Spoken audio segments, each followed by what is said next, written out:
Voz a la Vida, la investigación al servicio de la obra literaria de Mariela Zuluaga. Ana Mariela Zuluaga García es oriunda de los Llanos Orientales de Colombia, realizó estudios de lingüística y literatura en la Universidad Distrital Francisco José de Caldas, es narradora, poeta, editora y gestora cultural. Se desempeñó durante muchos años como reportera y cronista en medios radiales y escritos. Fue cofundadora de editoriales, periódicos y revistas, incluyendo la editorial La Rana de Oro y la Revista Latinoamericana de Literatura y Arte, así como Gato Encerrado, de la cual fue su jefa de redacción. Estuvo vinculada al Ministerio de Cultura, desempeñándose en las direcciones de Comunicaciones y de Infancia y Juventud a cargo de proyectos regionales. Ha sido coautora e impulsora de proyectos culturales en el medio cultural y artístico, además de ser difusora de talleres de creación en territorios rurales y urbanos. En 2023 fue designada para formar parte del Comité Evaluador en el marco de la convocatoria Impulso 2023, portafolio de convocatorias de estímulo y concertación para las artes y la cultura en el distrito de Cartagena de Indias, específicamente en la convocatoria de proyectos de creación artística.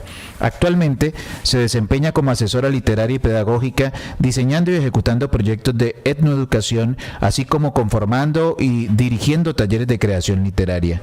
Entre sus publicaciones se destacan Gente que camina, La Catalana, Un gigante sin recuerdos, novela para niños, Memorias y ladridos, El país de los eternos, Rosa Bosch, muestra documental biográfica, en coautoría con Carmen Millán del Instituto Caro y Cuervo.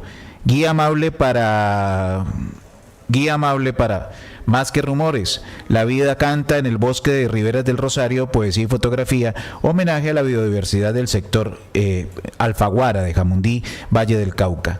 Este último libro publicado en Bogotá en 2018. Recibamos con un aplauso a Ana Mariela Zuluaga García. Buenas tardes.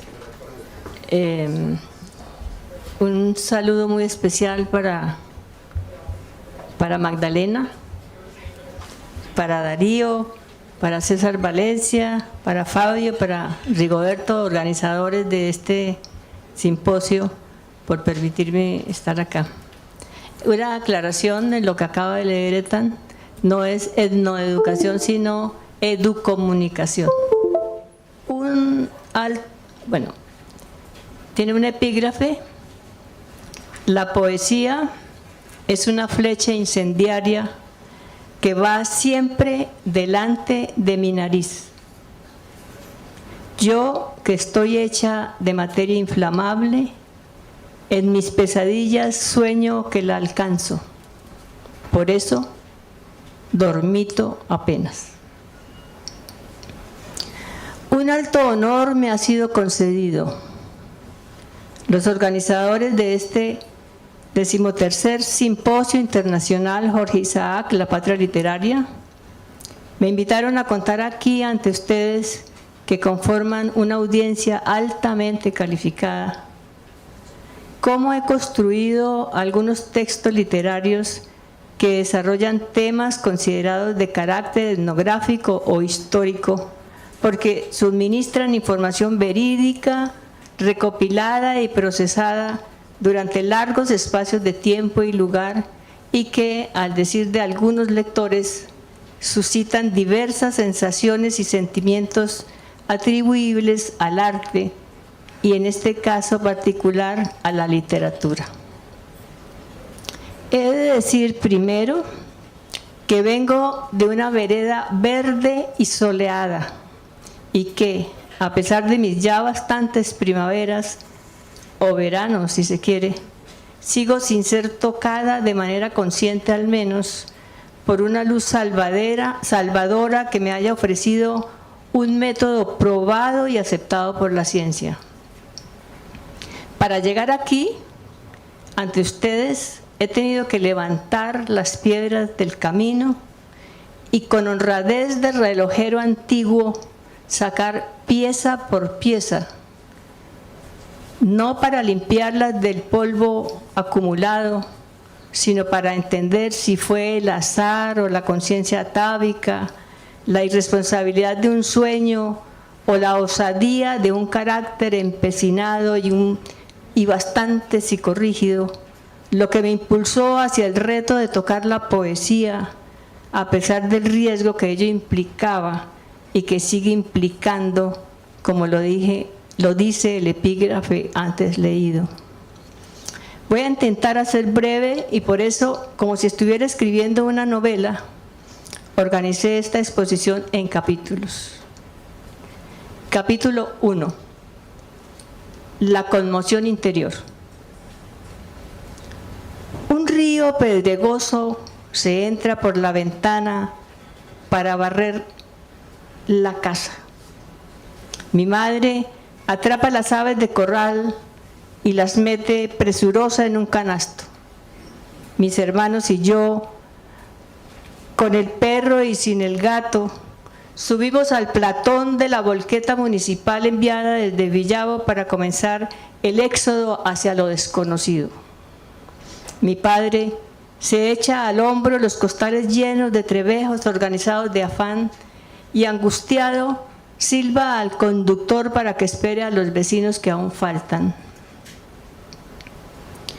Un avión Catalina pide permiso a la torre de control para levantar el vuelo y cuando lo logra, después de un Douglas DC-3, y pasa sobre mi cabeza, lo veo como una mariposa gris que enamora las nubes. Desde la cima de la cordillera oriental, una cascada cae dando tumbos. Para mí es un hilo de plata que borda paisajes en el piedemonte, donde viven los micos y las loras hermanados en algarabía permanente. Estos, río, avión, cascada, éxodo y paisaje, hacen parte del imaginario que me acompaña desde niña, conforman el abrigo que me pongo todos los días antes de abordar la rudeza de la calle ciudadana. Son las vivencias de aquella niñez de árboles y trinos, polvaredas y serpientes, vendavales y flores que viví en esa casa ubicada a pocos metros del aeropuerto de Vanguardia sobre la ronda del río legendario que es llamado Guatiquía y construida con la voluntad y el pulso de los antiguos colonos que expulsados de las urbes se fueron a poblar el llano. No importa que pasen años sin verlos con mis ojos físicos. No importa que las cosas ya no existan tal como fueron antes.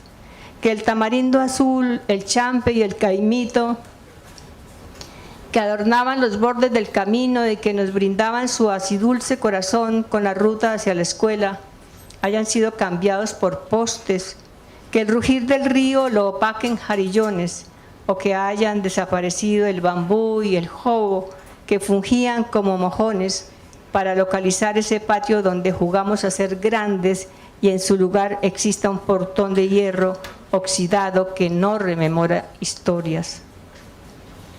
No importa que la planta eléctrica que acompañaba la luz de las espermas y las lámparas Coleman de querosene para ayudar a espantar los fantasmas de las noches cerradas haya sido superada por la interconexión moderna.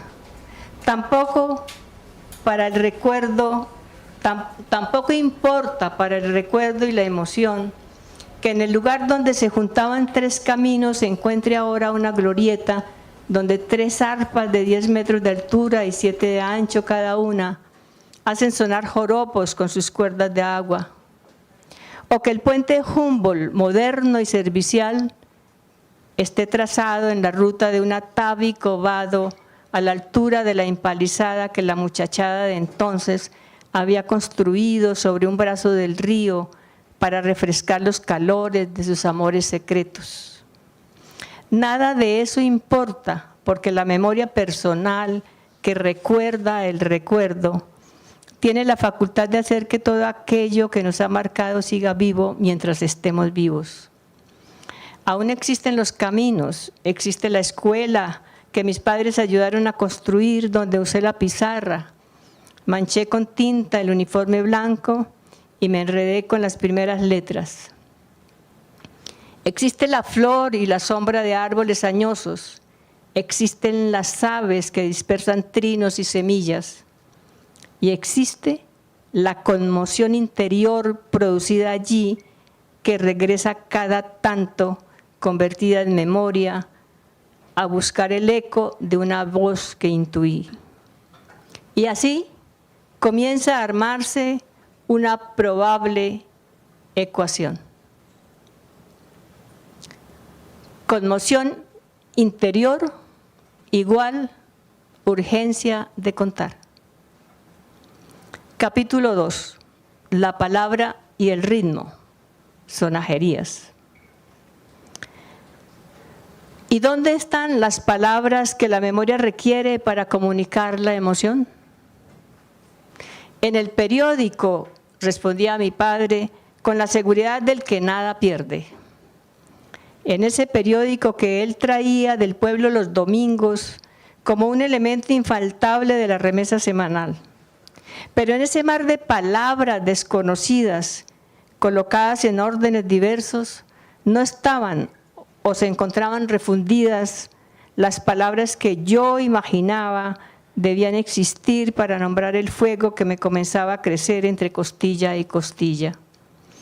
Pero hay que decirlo, si bien ese periódico no solucionó la incógnita primaria, sí traía consigo un cuadernillo de aventuras o tiras cómicas que mi padre repartía por páginas entre los más pequeños, tal vez para acercarnos al universo de la fantasía que su realidad no le permitía alcanzar. Y fueron esas aventuras del Fantasma y Tarzán, de Ramona y Pancho, de Benitín y Eneas, las primeras historias que entre texto mínimo pero potente imagen nos llevó a otros mundos y a otras vidas. Pasó algún tiempo antes de que la palabra y la emoción tuvieran una cita cierta. Un día pude ver el libro que la señorita Blanca guardaba con cuidado en su escritorio de maestra rural. Un pequeño y ajado diccionario donde había palabras por orden alfabético. El problema que me ayudó a resolver la misma maestra era que aún yo no dominaba el alfabeto, porque asistía sin la edad reglamentaria a las clases de mis hermanos mayores. Y así continuó armándose la posible ecuación. Conmoción interior, más urgencia de contar, más palabra, igual posible comunicación. Cuando escribí Sonajerías, mi primer libro de poemas para niños, trabajé con 3 diccionarios. Uno igual al de la profesora Blanca y 2 de carne y hueso, mis hijos mayores, Vladimir y Laura, que balbuceaban onomatopeyas y cantaban a grito pelado las palabras nuevas que inventaban para interactuar con sus juguetes y con las mascotas, y que me permití replicar poemas que tienen el ritmo del corazón infantil. Vladimir tiene una luna, melcocha del timbo al tambo, llora y ríe cuando sueña, plumas de almíbar y viento, dice uno. Tuturumba maracumba, siempre alegre lauracumba, bumburumba que es de día, con la rumba melodía, dice otro.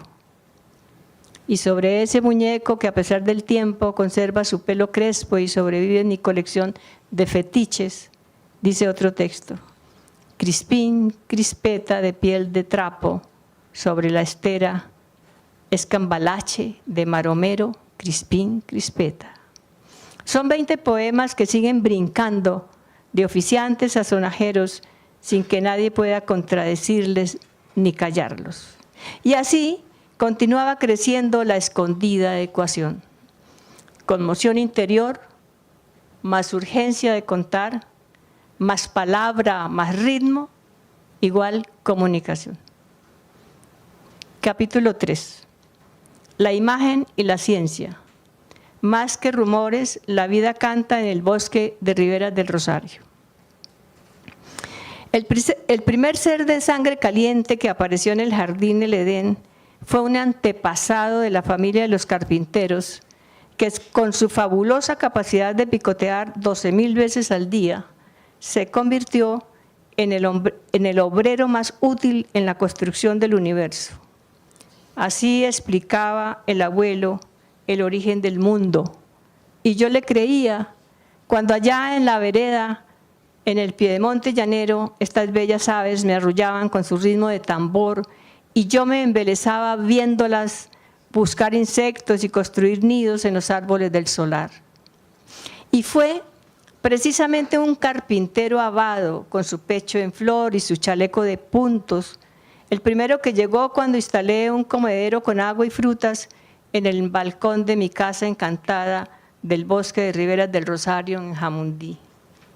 Después llegaron las tángaras, los azulejos, las mirlas, los chicaos, y el bicho fue gritón, y fueron trayendo a sus hijos una y otra vez para enseñarles las reglas del buen comer y darles su primer baño en una diminuta piscina plástica. Desde mi escritorio, donde tejía la vida, viéndolos día a día, reconstruí la red de mis amigos de infancia, como si no hubieran pasado décadas ni recorrido kilómetros de asfalto. En mi corazón todo volvió al principio y sentí que el mundo se había creado de nuevo y como hace millones de años surgió limpio, fresco y bullicioso en la estampa colorida de estos pájaros, en sus voces, en sus movimientos nerviosos y en su alegre compañía. Más que rumores, la vida canta en el bosque de Riberas del Rosario nació como homenaje a la presencia de las aves, las de antes, las de ahora, las de siempre, con la mirada de alguien que admira sus saberes y reconoce sus congojas y miedos en una época en que el río y el árbol estorban y el pavimento es la ruta hacia un desierto que ni siquiera tiene arena. Para este libro también la conmoción interior fue el sustento, pero no bastó el diccionario ni el recuerdo del recuerdo, ni la observación directa. Se requería algo más que nostalgias y fue necesario internarse en el monte de madrugada con alguien que llevara una cámara y conociera los nombres científicos y comunes de esos habitantes tímidos que se quedaban callados a nuestro paso mientras nos observaban desde sus perchas seguras.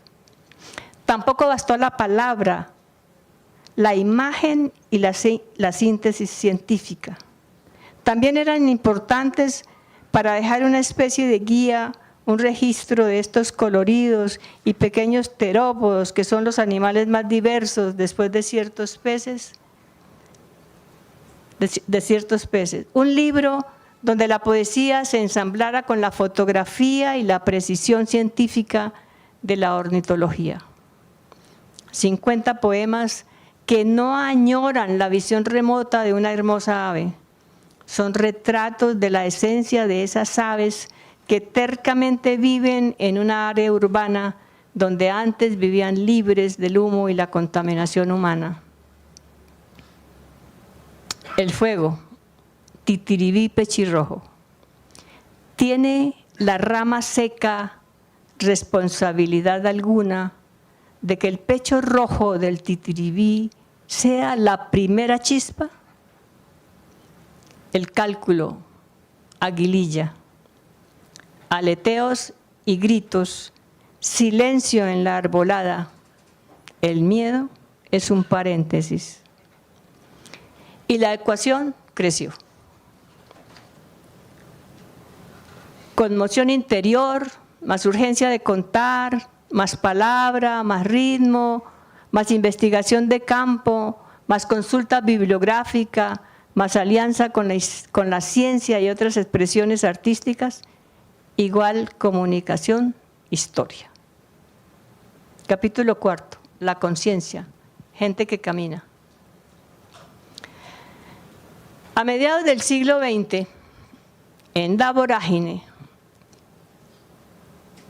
un campamento petrolero de la Tropical Oil Company y enclavado en la serranía de la Macarena, Josefa, una indígena de la etnia Huitoto, cuida los pasos de una niña mestiza, mientras la madre, mujer urbana, pedalea la Singer para coser vestidos que ella no lucirá en la llanura, porque están reservados para después, cuando suceda el regreso a la ciudad de donde había salido buscando lo que no se le había perdido, como solía decirlo con cierta gracia. 4 décadas más adelante, integrantes de una familia de la etnia Nucat aparecen desnudos y curiosos en la zona poblada del municipio de Calamar, al sur del Guaviare, frente a una sociedad asombrada por el raro idioma en el cual trataban de comunicarse y que no pudo entender ninguna otra etnia de las que habitan esta región. La noticia trascendió y atrajo multitudes, la mayoría por la mera curiosidad y algunos pocos con interés etnográfico. Así, bellos y atléticos, de musculatura envidiable y facciones agradables al gusto colonizador, desde ese momento no han parado de ser fotografiados, estampados en artículos comerciales, registrados por el cine y la televisión, y hasta se ha utilizado su nombre para identificar tiendas de ropa, de bares y de agencias de publicidad, sin ninguna restricción. Y por supuesto han sido estudiados e investigados desde todas las instancias gubernamentales o no, pero no se ha evitado su deterioro ni la desaparición de su cultura.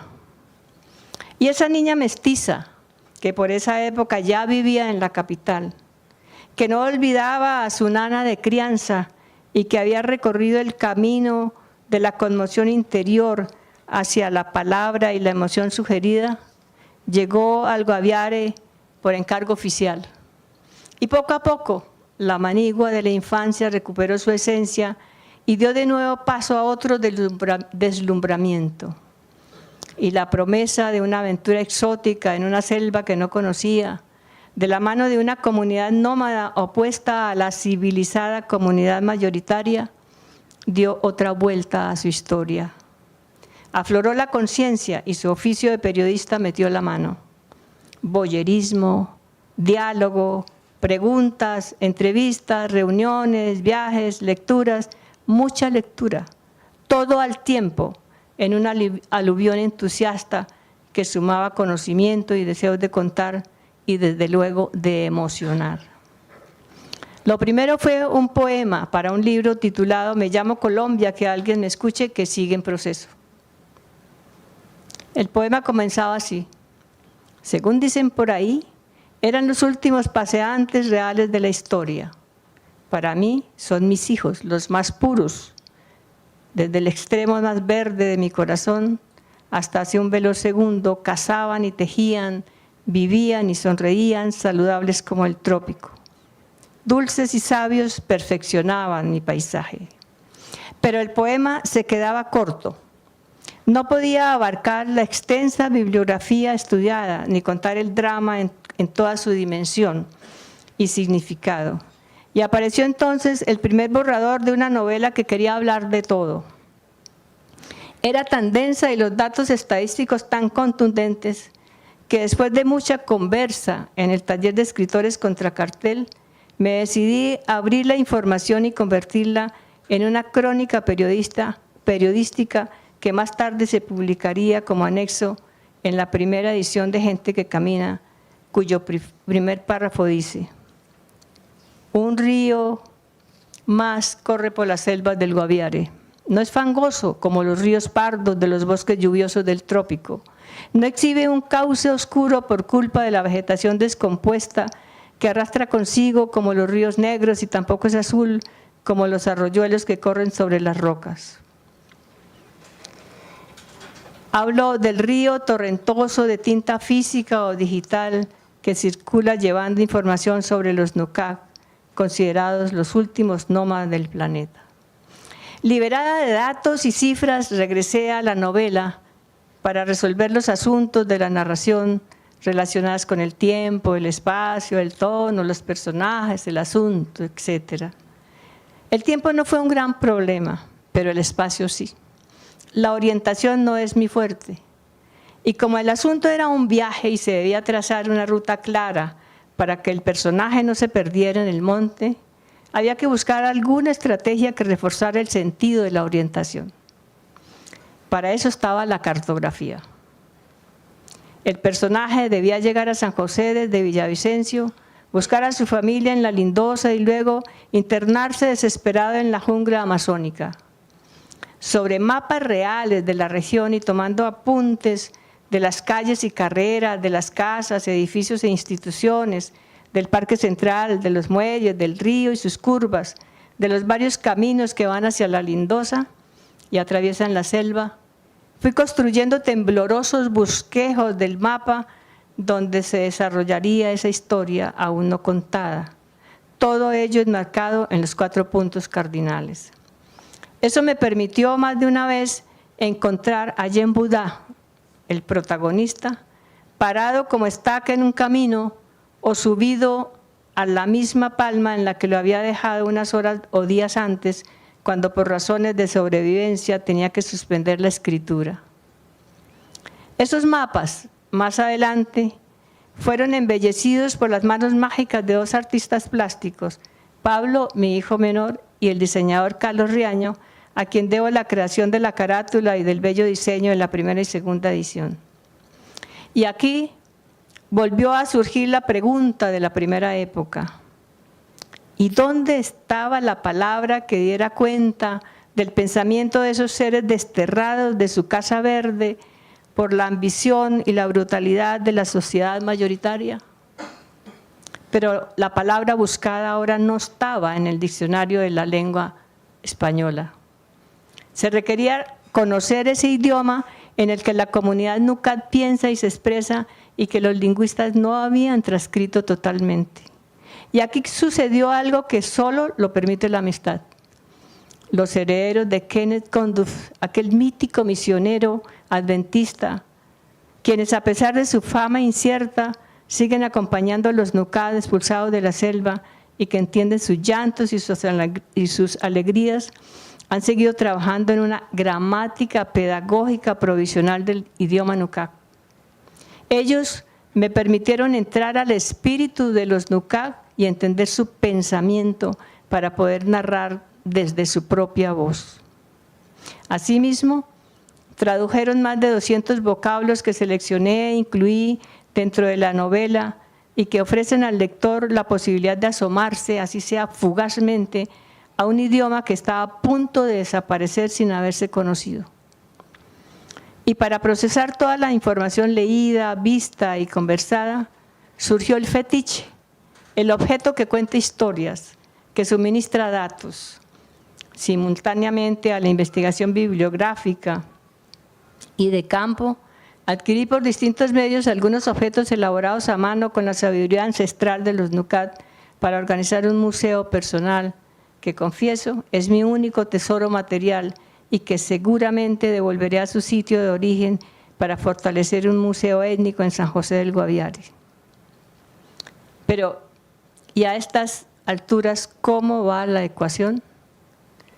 Conmoción interior, más urgencia de contar, más palabra, más ritmo, más investigación de campo, más consulta bibliográfica, más alianza con otras expresiones artísticas, más evidencias tangibles, igual comunicación, historia, memoria.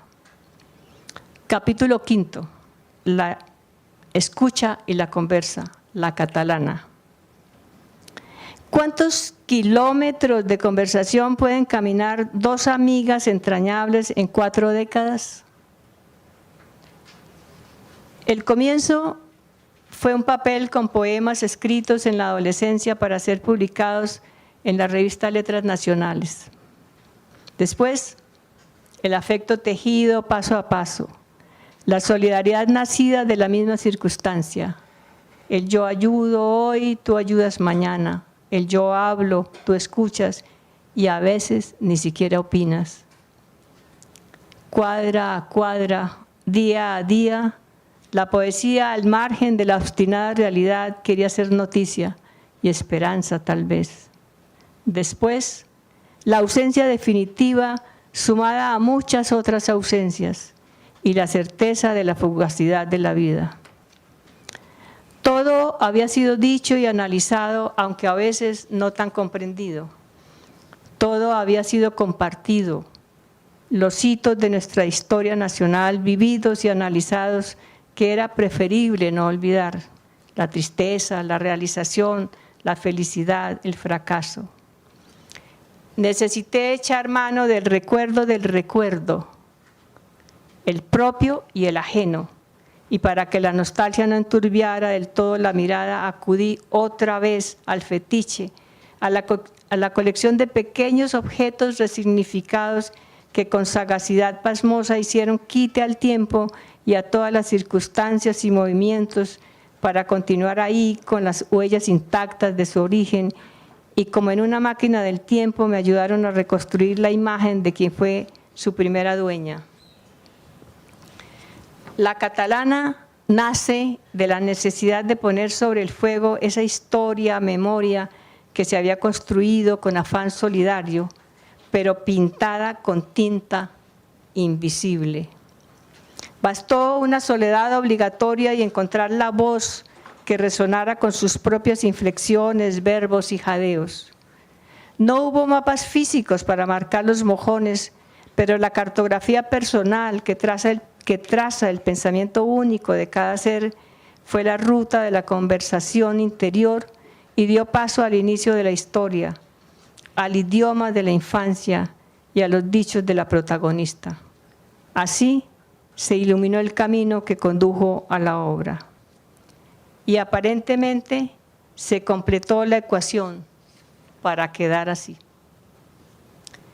Conmoción interior, más urgencia de contar, más palabra, más ritmo, más investigación de campo, más consulta bibliográfica, más alianza con la ciencia y otras expresiones artísticas, más evidencias tangibles, igual comunicación, historia, memoria, obra literaria.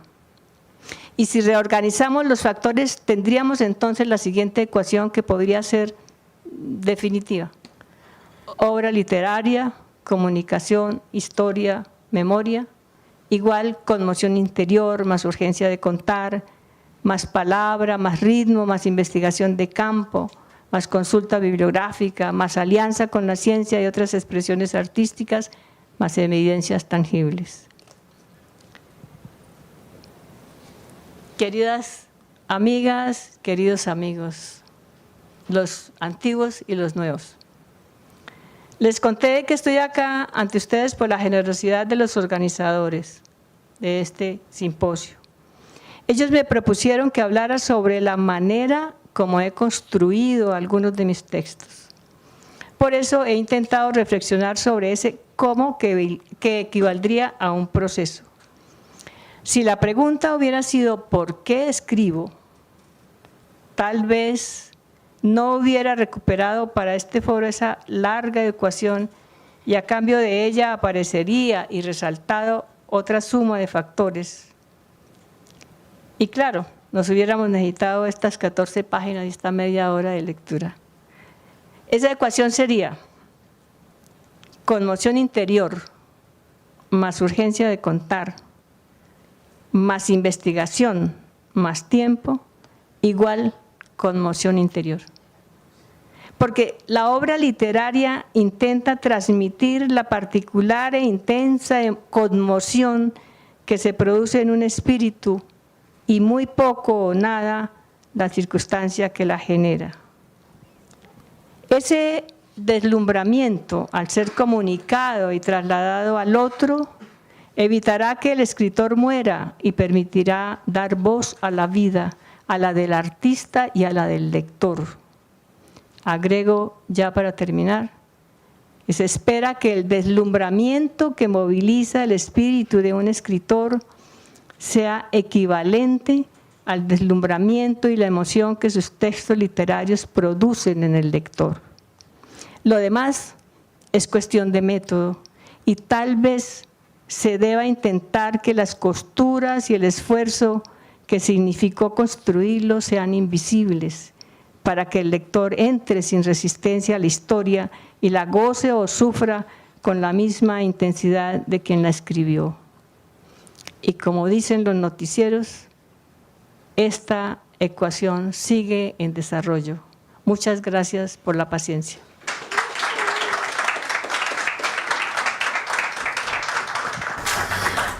Fue la ponencia Escribir para dar voz a la vida, la investigación al servicio de la obra literaria de Mariela Zuluaga. Me tomo el atrevimiento de corregir una de las cosas que leí mal en la presentación de la maestra. Libro Guía Amable para conocer y entender la Constitución Política de Colombia, dirigido a niños, niñas y adolescentes. Lo hago por la importancia de ese trabajo. Tenemos tiempo para preguntas, entonces… Que sean fáciles.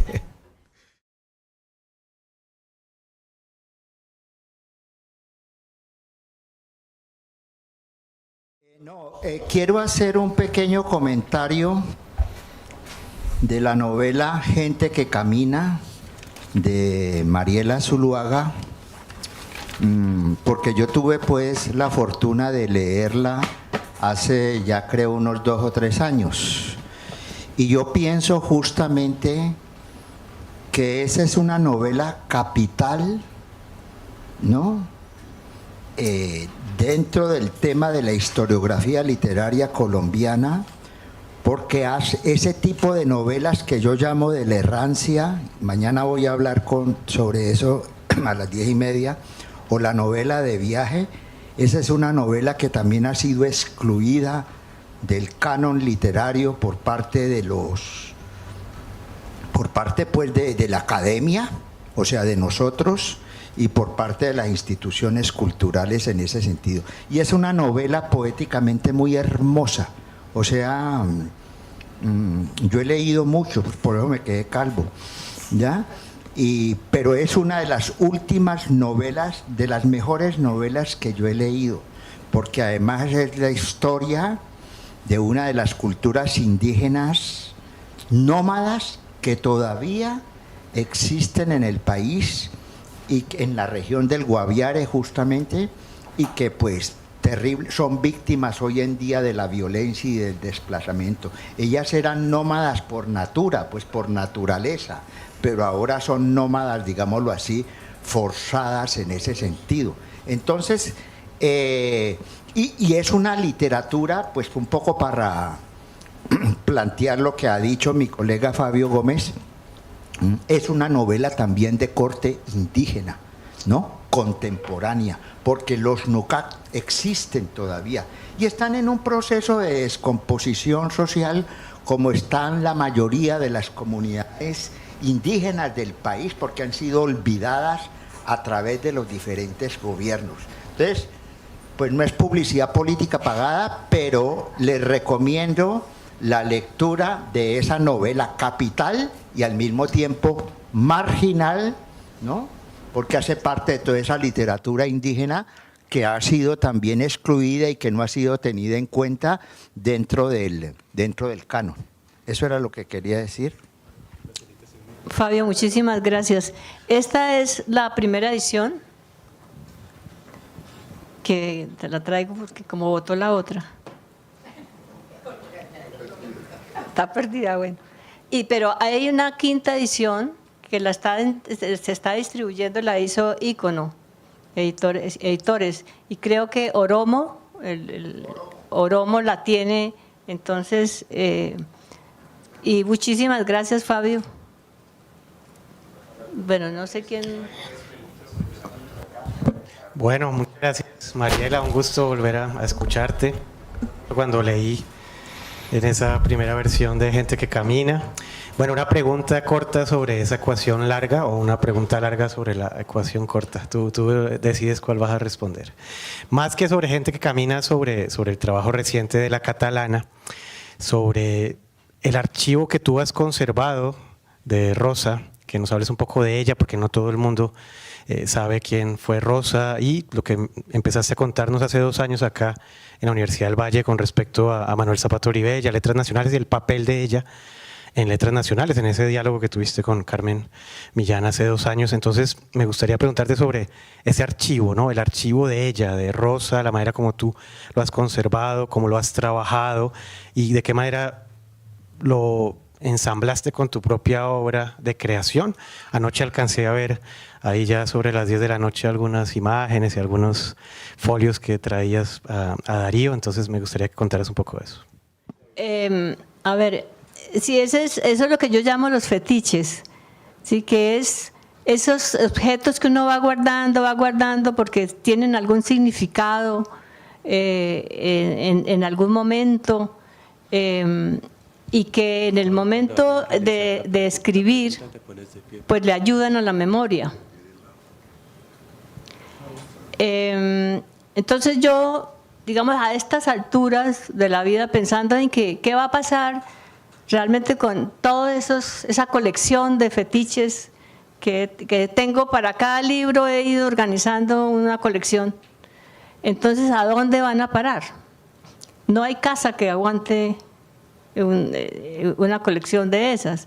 Entonces yo he ido como pensando que lo que se debe hacer es recuperar, devolver eso, si no se puede a los primeros dueños, por lo menos a un sitio donde se conserve y sirvan también de memoria. Entonces he empezado a traerle a Darío para todo el proyecto que tiene sobre Manuel, y Carmen me enseñó a guardar un poquito mejor todo ese archivo, porque cuando yo la primera vez se la mostré a Carmen se aterró de lo mal conservado que estaba. Eso estaba en paquetes así de periódico, pero ella me enseñó y me devolvió unas cosas como mejor organizadas. Entonces yo le he traído, Carmen, que no lo sabe, a Darío algunas cosas, el afiche aquel de la enseña catalana, la foto de Manuel, porque es aquí en este espacio donde se está pues promoviendo y recordando con tanto afecto tanto a Manuel y a Rosita, que se sumó, porque inicialmente Rosita seguía invisible también en esta investigación, hay que confesarlo, pero luego ha tomado el puesto que se merece. Pero yo, frente a Rosita y a esa sí me gustaría que más bien Carmen me ayudara. Ay, bueno. Yo quisiera con Alberto tener los fetiches suyos para muchas cosas. Yo lo único que hice fue, vea, en cartoncito ¿qué se dice? Sin acidez. Bueno, ya, eso. En cartoncito así, con papelito tal, mire que esto se decolora, pero es una colección absolutamente fantástica de memorabilia. Y yo no le voy a ayudar porque si no me tiro mi ponencia, que es exactamente sobre lo mismo, pedacitos de papel, cositas que nos cuentan, unas cosas, cada documento nos cuenta. Pero yo sí lo que quiero hacer es una cuña. No se pierdan la historia de una mujer que ve a un hombre hermoso bailar en una universidad catalana. Lo ve bailar y se enamora locamente. Apenas lo ve. Va para la casa de sus papás, su papá pintor muy famoso, coleccionado en España, en los grandes museos, y su mamá, de la que no sabemos mucho. Y les dice, yo me enamoré, yo me voy con este señor. Y ellos le dicen, sí, con mucho gusto, pero usted acaba su carrera de filosofía porque uno no sabe usted de qué va a vivir por allá. Ella termina su carrera de filosofía, su mamá le organiza su ajuar de novia y ella le llega a Manuel Zapata Olivella aquí, y esa es la catalana. No se pierdan esa novela. Gracias. El 10% para mí. Gracias, Carmen. Bueno, yo no sé si ya tengo que irme de acá o... Soy Félix Domingo Cabezas Prado, presidente de la Fundación de Escritores del Pacífico, FUESPACOL. Dos inquietudes. Primero, mi felicitación por lo que ha expuesto, maravilloso. Segundo, ¿ha tenido usted la oportunidad de conectarse con la literatura, la oralitura del Pacífico? Y la tercera inquietud, usted habló de 3 diccionarios, pero nomás nos hizo énfasis en 2. Se me quedó como en el tintero el tercer diccionario. El primer diccionario es el corriente. Sí, claro, el diccionario de la Academia. Y los 2 diccionarios, los siguientes, son 2 niños que estaban corriendo, que corrían y estaban aprendiendo a hablar y a jugar, y yo les saqué todas las palabras, y es lo que aparece en este libro que aquí traje. Esto, que aquí está todo el libro de sonajerías, está en este folleto, que es de esos folletos, ¿se acuerdan? Este estuvo en CD Y entonces me quedaron esos ¿cómo se llamará? ¿Cómo se llaman, Carmen? Bueno, un inserto que como ya no se puede, ya no grabar CDs es ya anticuado, entonces me quedaron los insertos y se los voy a dar, los traje para regalarle a cada uno para que se lleve sonajerías que son producto de la observación y del contagio que me hicieron de esos niños que eran mis hijos, que son 2, Vladimir y Laura, que los menciono ahí, y a quienes les quité sus palabras y las puse en poemas. ¿Y los fetiches no forman parte del diccionario? No, los fetiches son objetos Sí. que uno va recogiendo cuando uno, Ajá. o por lo menos en mi caso lo he hecho, yo creo que muchos escritores lo hacen también, recogiendo cositas como, por ejemplo, en el caso de los NUCAP, tengo la cerbatana, Ahí. tengo el chinchorro, tengo una colección como de 40 canastos de todos los tamaños, que los utilizan ellos en su vida cotidiana. Tengo manillas, tengo cosas que me hubiera gustado, incluso cuando estuve organizando la ponencia, empecé a sacar fotos y la idea de las filminas era más bien traerles muestras de fotos, pero después nos dimos cuenta con Pablo que eso, primero no quedaban tan bonitas y nos podíamos enredar, además porque es que yo tuve 15 días para organizar esa ponencia, o sea, realmente fue muy poco tiempo para poder elaborar, pero esos canastos, esa chinchorro, esa cerbatana, tengo los aretes que ellas usaban, que las mujeres se ponían desde antes, ya no las usan porque ahora usan chaquiras de cualquier cosa como lo que compran en la calle. Los cambian sus cosas por chaquiras. Como, Pero la pregunta sobre el contacto con la literatura del Pacífico la tenía. no, así, es decir, sí he tenido el contacto e incluso en alguna ocasión escribí conjuntamente con Ángela María, ¿cómo es el apellido de Ángela María? Bueno, un libro, la compañía hacer un libro para adquirir un grado, para sustentar un grado que se llama El Pacífico Colombiano, una historia por contar. Pero nunca me he metido pues a explorar la literatura o a escribir sobre el Pacífico. Gracias. Fue la ponencia Escribir para dar voz a la vida, la investigación al servicio de la obra literaria de Mariela Zuluaga. Nos queda la fórmula porque hay una gran tendencia entre los tesistas del pregrado en esta escuela a preocuparse por asuntos como la ficción autobiográfica, ¿sí? Y las autobiografías, ¿no? Eso es una cuestión importante. Muchísimas gracias, un aplauso para ella.